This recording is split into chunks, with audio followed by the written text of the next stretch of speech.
Hi guys, welcome to our channel mister సిసింద్రి.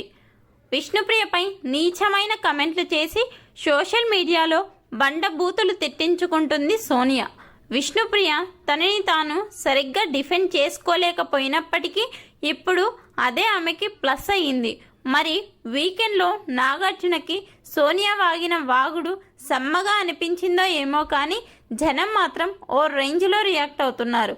తల్లి లేని విష్ణుప్రియని నీకు ఫ్యామిలీ లేదు అంటూ ఎమోషనల్ అటాక్ చేస్తావా అంటూ కౌంటర్లు ఇస్తున్నారు.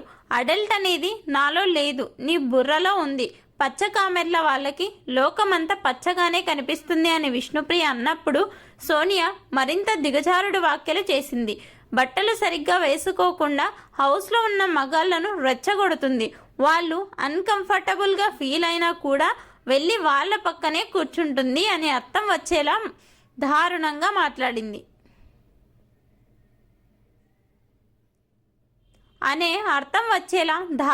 మాట్లాడింది.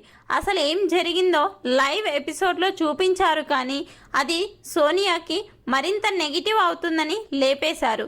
అదే కాదు, విష్ణుప్రియ ఫ్యామిలీ గురించి మాట్లాడిన దాన్ని మెయిన్ ఎపిసోడ్లో లేపేశారు.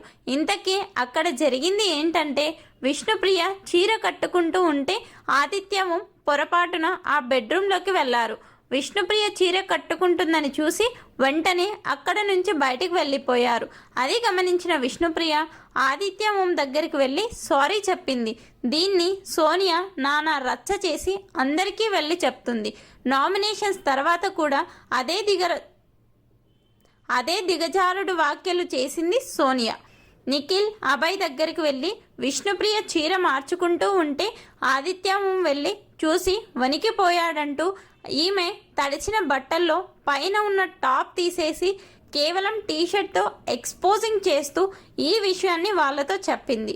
విష్ణుప్రియ చీర గురించి, డ్రెస్సింగ్ గురించి ఇంత దిగజారుడు వ్యాఖ్యలు చేసిన సోనియా తడిచిన బట్టలతో వాళ్ళ ముందుకు వెళ్ళి పైన ఉన్న టాప్ తీసి టీషర్ట్తో ఇదంతా చెప్తుంది సోనియా.